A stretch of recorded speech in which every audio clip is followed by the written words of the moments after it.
Hi, this is Daniela Wolf with Bestie Life, the podcast, and this is your community to support you through the little and not so little events that make up your day-to-day life. From the I've got this moments to the I just can't moments.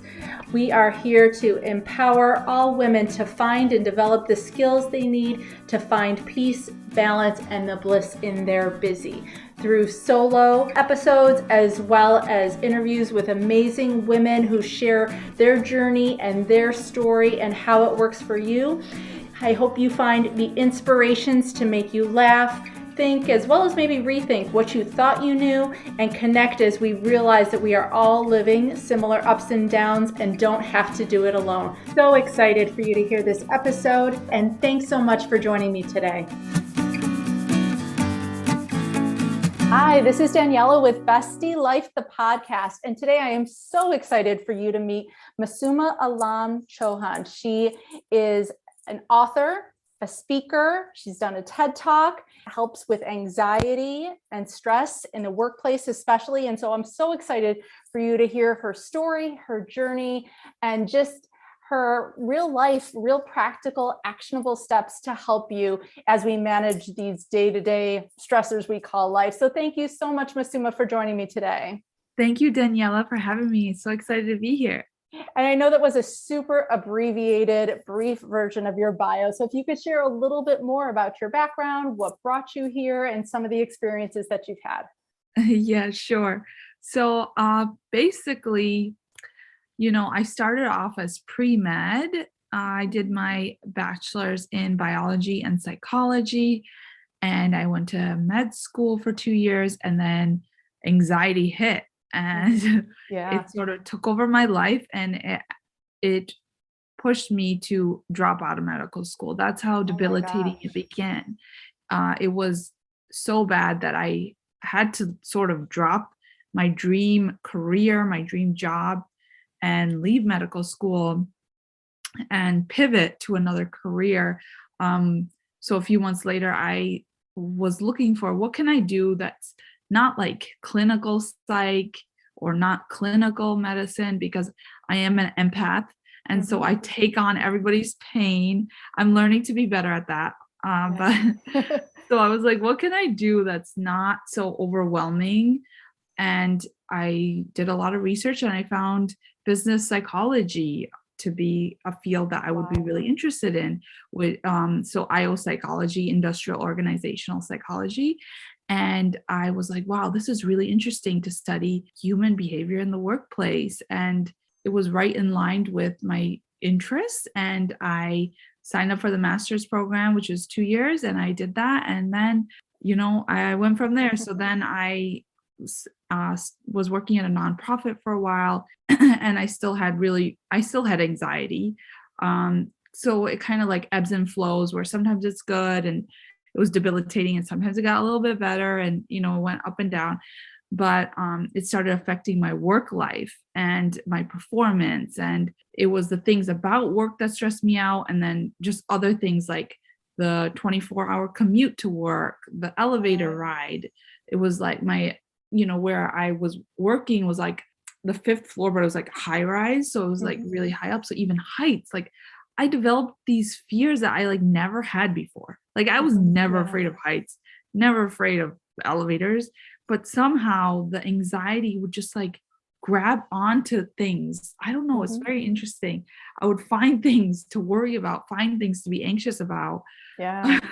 When like the mind anxiety has no boundaries, which is the really hard part, because like you said, you didn't have certain pieces, and all of a sudden now you're afraid of this and afraid of that. Yeah, exactly. So it was just interesting. When I would overcome one fear, I would develop another one. It was like the anxiety wanted to live on.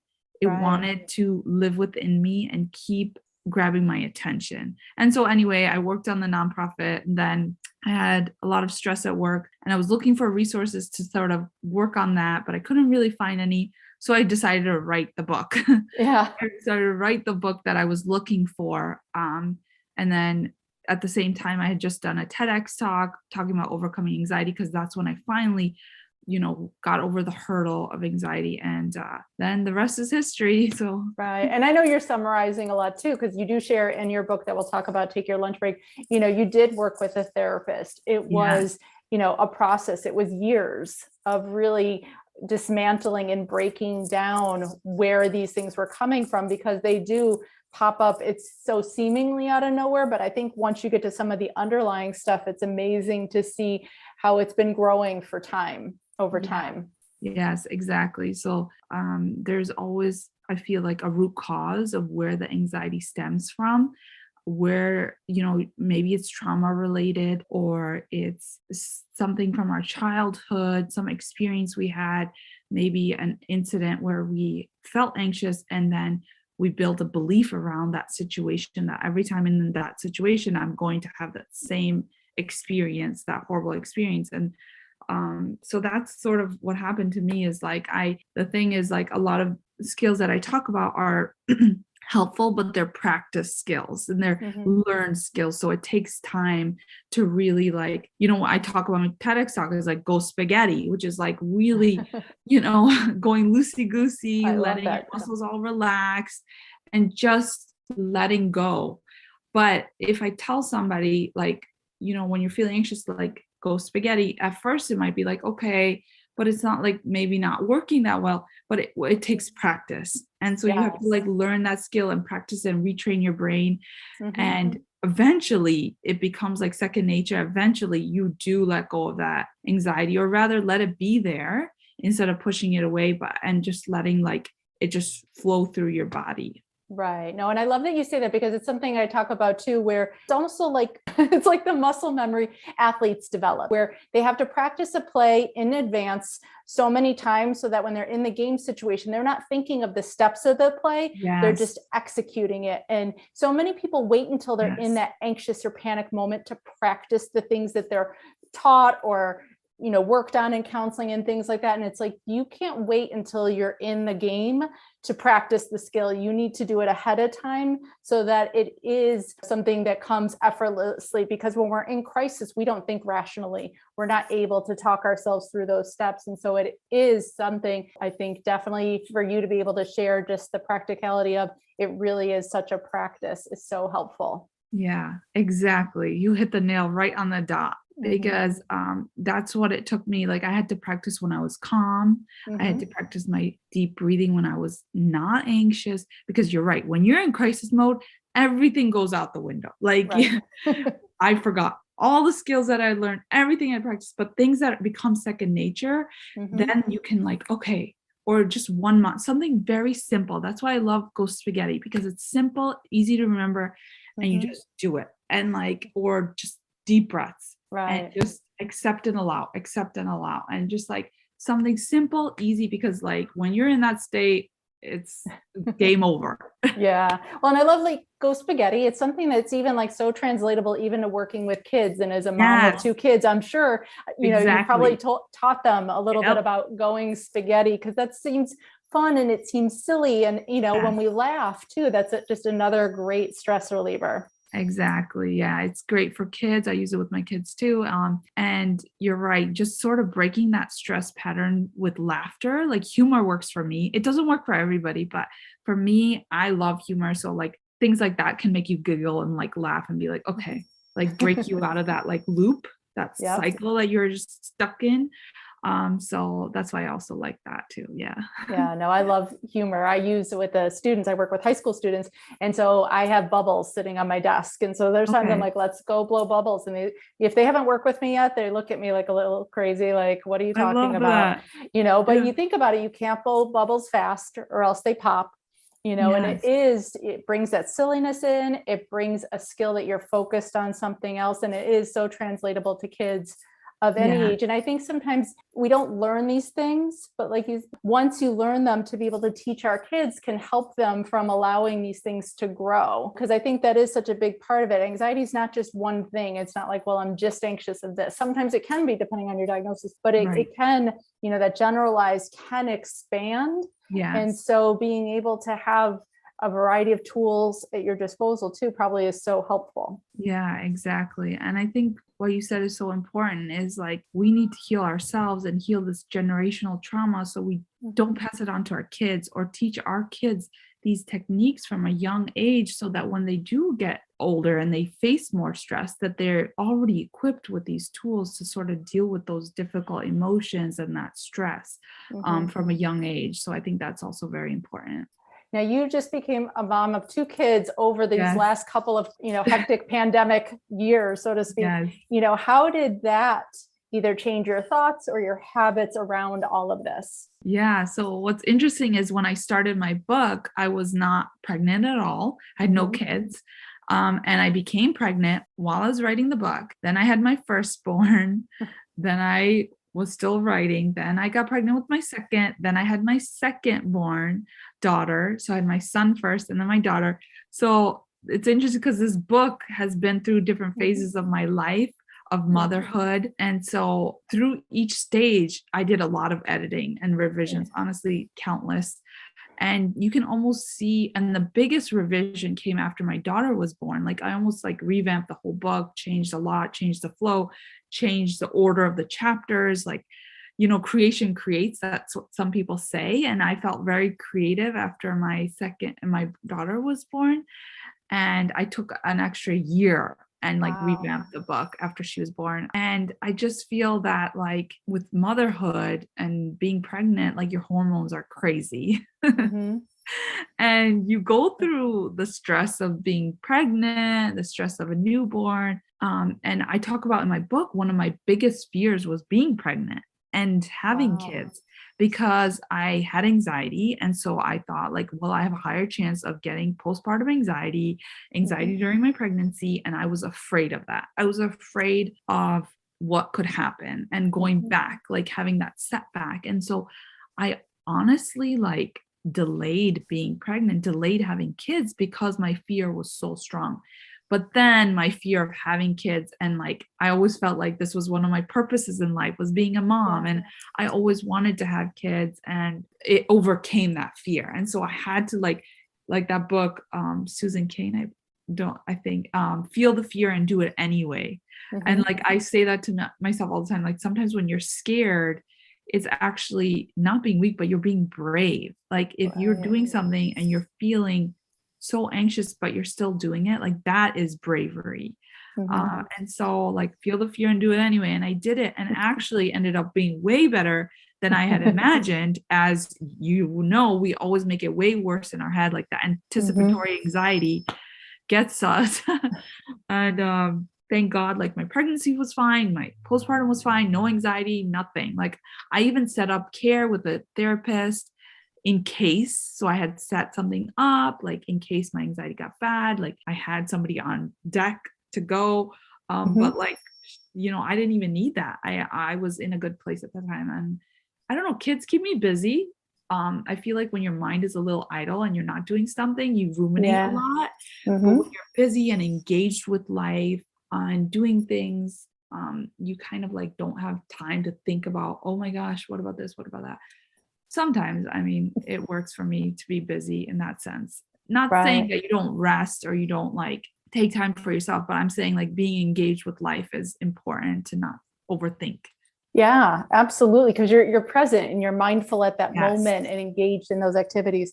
As well as another similar kind of quote or thing that I've read is that anxiety and excitement also physiologically feel exactly the same. And so sometimes whether being able to reframe your mindset from that fear part of anxiety to excited, can help make it more manageable as well. Yeah, exactly. And I talk about that in my book as well, like especially when it comes to public speaking.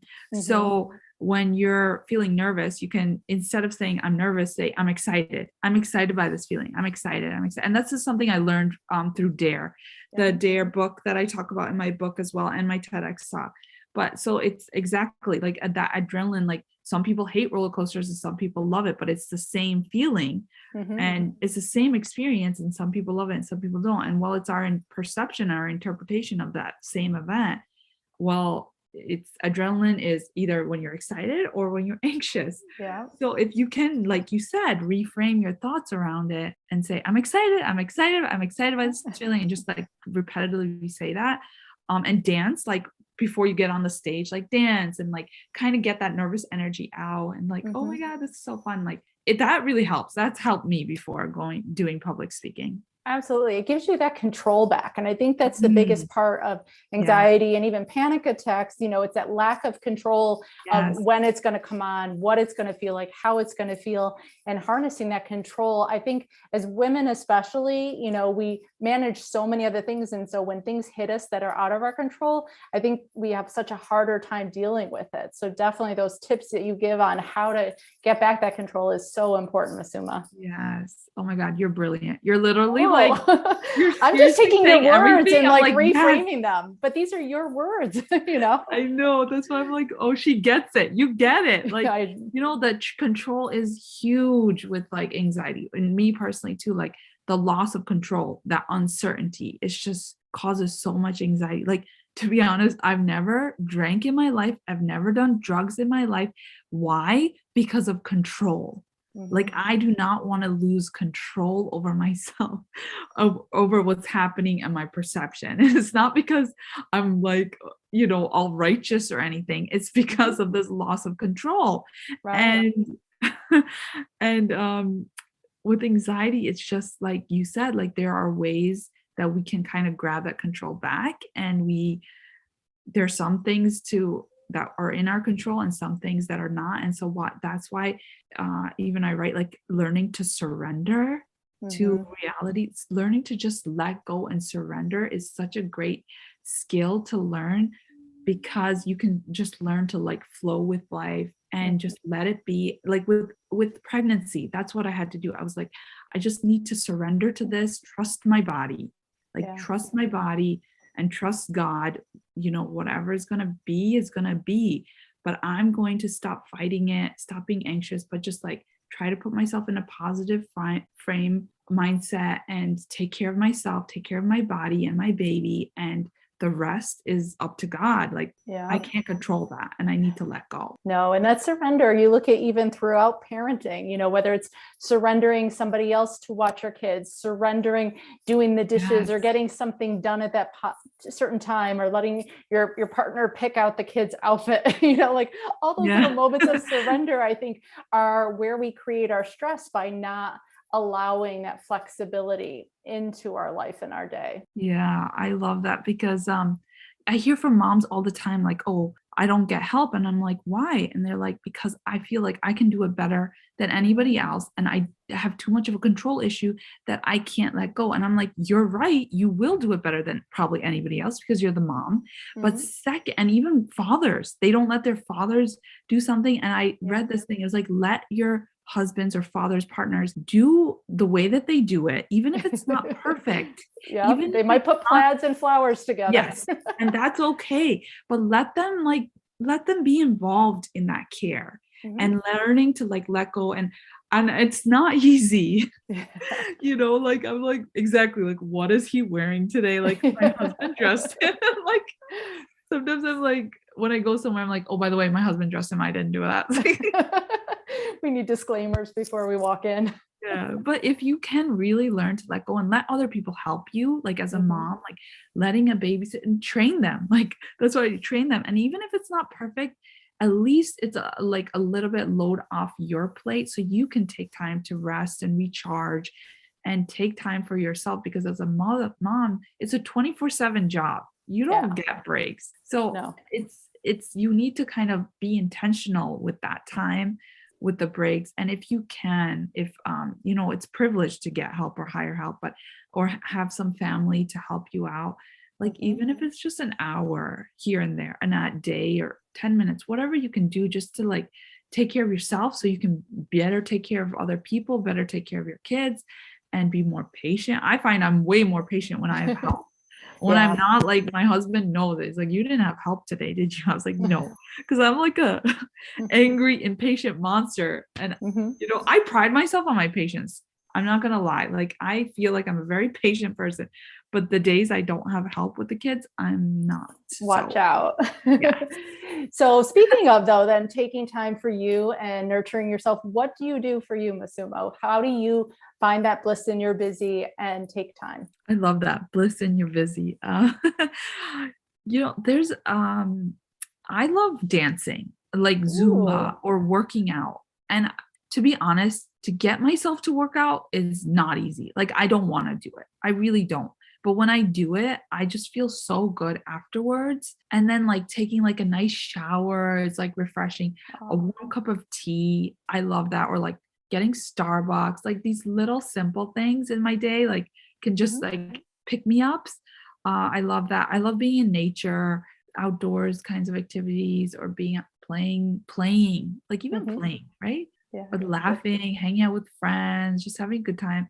Having deep, meaningful conversations, I feel like are really nourishing to my soul too. I've noticed that. Like I really enjoy that past the I, small talk. I love the options, because that's the thing. It Yes. probably looks different every day. And some days you Yes. have more time and more help and Yes. other things. And I think we limit ourselves. And when we do that, then we're stuck because if we couldn't make that one thing happen, then Yeah. it's like, oh, now the day's done. Yeah. So having those options probably allows you just different opportunities to fit it in throughout your day, to find what's going to work on any given day based on what you need and what you have the space for. Yeah, exactly. And that's something I put in my book. There's like so many different tips because some will work for some people and some will work for others. So you take what works for you and you can just leave behind what doesn't. And like you said, some days this will work for you and some days that will work for you, or different points in your life as well.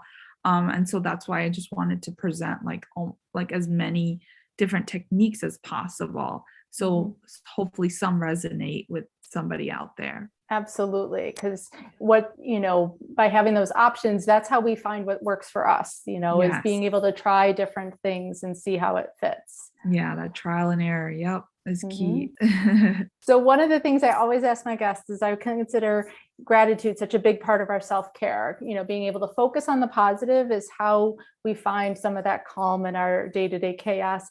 What are some of the maybe top two or three things that you would say you're most grateful for? Well, I feel like gratitude is so important, but it's almost so, like, whenever you say to somebody, like, "Be grateful," or "What are you grateful for?"